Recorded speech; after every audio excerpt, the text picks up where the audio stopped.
The Federal and Devaki Specialty Hospital jointly present the Madurai Marathon 2024 Run for Health on Sunday, October 20th, 2024. Entry is free for all. The Congress was confident of returning to power in Haryana by ousting the BJP government, but BJP crossed the halfway mark very early in the trends, upsetting the Gradol party's calculations. And by 2 p.m., they had a clear majority. So, what went wrong for the Congress in Haryana? Let's discuss more with Puneet. Puneet, thank you for joining once again. And Congress was extremely confident of a landslide win in Haryana. The trend so far suggests a BJP hat trick. So, what seems to have gone wrong for the Congress? Disha, yes, they were confident. In fact, all the exit polls had also suggested that the Congress was in for a landslide victory. But clearly, that is not how the results are panning out. Although the Congress is still clinging on to some hope for a miracle, of course, they're also alleging that the Election Commission has slowed down the counting of votes. There are some conflicting reports coming from the Congress camp where they're saying that seats where we are actually leading in the count, the Election Commission is showing us as trailing. So all those, allegations, counter allegations are going on, but it does not look like the Congress is headed for forming a government in Haryana. And that, of course, is the big shocker of the day today, because nobody had, barring perhaps some people in the BJP, no one really had an inkling of a Congress defeat in Haryana. What seems to have gone wrong, prima facie, although this would need greater analysis, one will need to look at every single constituency with a very fine lens. But what seems to have sort of not worked for the Congress, my preliminary assessment is that, one, the overconfidence and over-reliance that the Congress placed in Bhupinder Singh Hooda, who was the showrunner for the entire campaign. He had his say in the selection of candidates. A bulk of the candidates, at least 70, 72 of them, were from his camp. The Congress, as we know, is infamous for its camp fights, factional fights. And so Hooda had prevailed on the party leadership to, get a lion's share of tickets for his loyalists. Several of whom, of course, haven't been able to, deliver. The other thing, which I think is more significant, is the impression that sort of seems to have gained ground in Haryana, that the return of Bhupinder Singh Hooda as chief minister, he's been chief minister twice before, from 2005 to 2014. Many thought that his return would bring back total Jat dominance in Haryana politics, Haryana administration, Haryana government. And the other castes in the state, the OBC communities, the Dalit community is over 20% of the electorate there, perhaps felt a little uneasy with that prospect. And to add to that, perception, perhaps, arguably, where the Congress went wrong was in completely sidelining and, treating very poorly its most prominent Dalit leader, which is Kumari Selja, the current MP from Sirsa, a former union minister, a former Haryana Congress president. She, for the longest time, stayed away from the campaign because of the way she was treated. During ticket distribution, her loyalists were denied tickets. Then there were, these reports that came of Hooda supporters using certain casteist slurs against her, and the party did not really, come down heavily on those remarks against Selja. So she was clearly upset, and she may not be a kind of larger than life mass leader like Bhupinder Hooda projects himself to be, but she is a very prominent Dalit leader and a woman leader. For the Congress, which keeps hammering on the issue of protecting the rights of the Dalits, it was a very bad look to sideline its most prominent Dalit face in the state.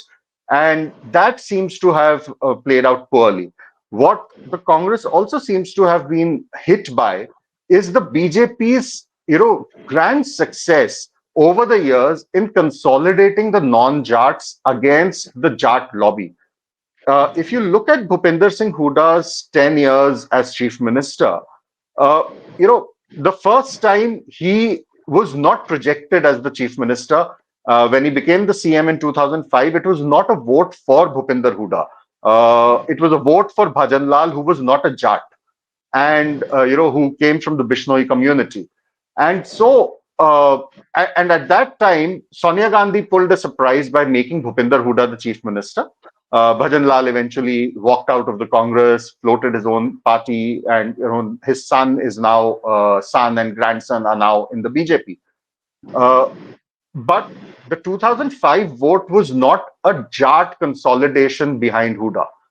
2009, when Hooda won, he again did not win the election for the Congress with a majority. He had needed the support of independents, who had won to get a majority, just like the BJP did in 2019. And this time again, the Congress seems to have made the same mistake by assuming that Hooda will get you a majority. If you look at Hooda's politics, he's always needed a Jat plus vote to deliver a victory in Haryana. And this is now the third time in a row that he's had his say in the campaign, but not been able to deliver a victory to push the Congress beyond the finish line, beyond the victory line. And so, while the Jats may consolidate behind him, the Muslims in Haryana anyway are a dedicated Congress vote bank, and because it's largely a bipolar state now, as this current election proves. It was not so in the past, but now it's become a very clear BJP versus Congress election, and so the Muslims would naturally vote for the Congress in that kind of a scenario. So while the Jats and the Muslims as a combination may take the Congress to 35 seats, to push it beyond the 45 mark, those 10 additional seats, minimum 10 additional seats that are required for a simple majority. For that to happen, the Congress needs a substantial chunk of Dalit votes or a substantial chunk of OBC votes or a combination of the two. That is something that Hooda has not been able to deliver on in the past, and it seems not today either. And the Congress has clearly, the central leadership of the Congress clearly did not factor that in. While on the other hand, you had the BJP going to micromanage the election, with its leaders flooding the state, even if, the Congress kept saying, oh, the Prime Minister is nervous about Haryana, look, he's not even campaigning here, and all of that. But they did micromanage the election assembly wise, booth wise, every block wise, and got these communities who are upset with them, all of them, to rally behind the BJP candidate. And then perhaps there has also been a kind of overconfidence within the Congress that the farmers in toto will vote for us because they are unhappy with the BJP. The Nayab Singh Saini government over the last couple of months, the fag end of its tenure, and then the center after it, after Modi got his term, announced certain measures for farmers which were directed at farmers in Haryana. So one will need to analyze this a little more, but that possibly also played a role in perhaps fragmenting the farmer vote also. Farmers anyway are largely Jats in Haryana, or at least the ones with political muscle are. And so whether there has been a fragmentation there, one will need to analyze closely. But, but primarily these seem to be the reason. The Congress's inability to take all the communities, as in Haryana, they say Chhattis Biradri. So to take those Chhattis Biradri, those 36 communities together, to help the Congress go past the finish line, I think that is where the party made a mistake. Puneet, since Haryana is actually critical to Congress's strategy in northern India, what implication does this have for their broader electoral strategy? What lessons do you think the party needs to learn as they prepare for the upcoming elections in other northern states? I don't really think that in terms of strategy vis-a-vis the North and Haryana, it's that huge a factor because every state election, every assembly poll, Lok Sabha poll is different. So what you've seen in Haryana may not exactly pan out, in exactly those terms in other states. Uh, but certainly, where it damages the party is in the context of narrative. In its narrative, the Congress comes across looking rather poorly when it's pitted in a direct contest with the BJP.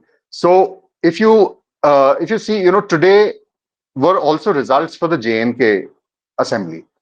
JNK again in the Jammu region, it was a direct contest between the Congress and the BJP, and the Congress completely got decimated there too. So in terms of narrative, in any northern state or any other region of the country, wherever there is a direct fight, this now becomes part of the narrative that it's not in the Congress to be able to defeat the BJP in a direct contest. It can only do so when it has very powerful allies. So while in Maharashtra, it can rely on a Sharad Pawar or an Uddhav Thackeray, or in Jharkhand, it can rely on Hemant Soren, in Delhi, it has no allies. So who will it rely on? And in Delhi, it will have to face a three-cornered fight.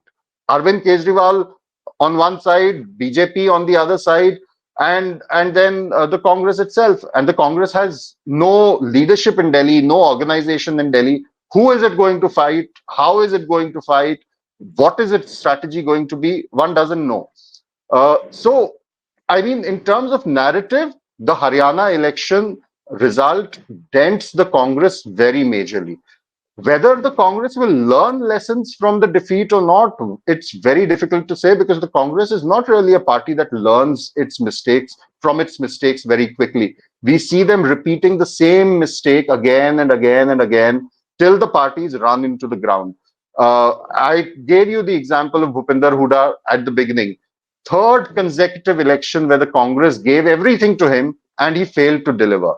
Whether the Congress is going to, whether the heads will roll in the Haryana Congress after this, whether they go for a complete overhaul of the leadership, one doesn't know.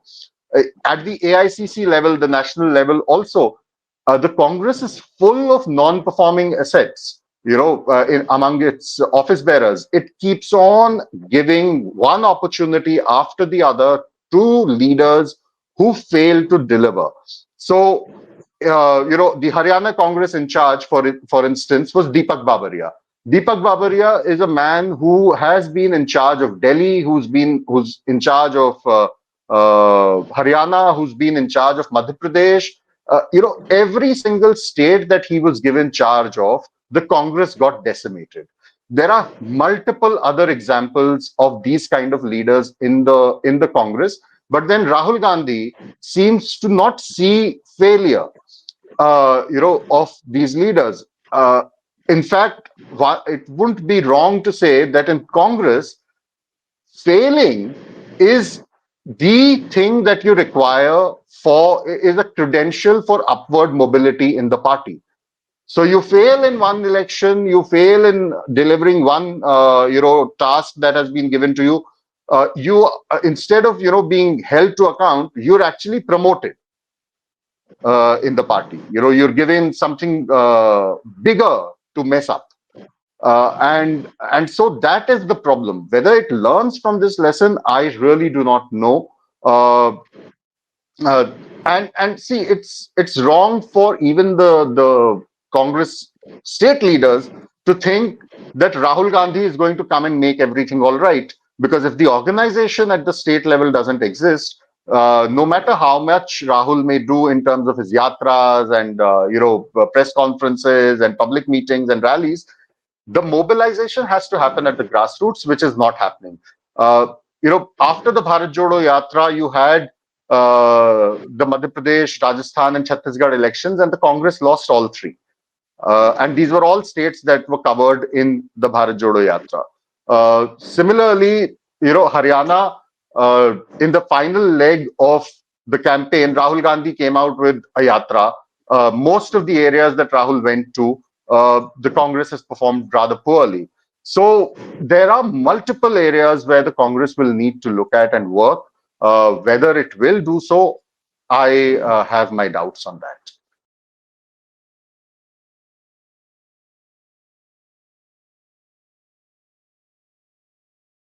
The Federal and Devaki Specialty Hospital jointly present the Madurai Marathon 2024 Run for Health on Sunday, October 20th, 2024. Entry is free for all.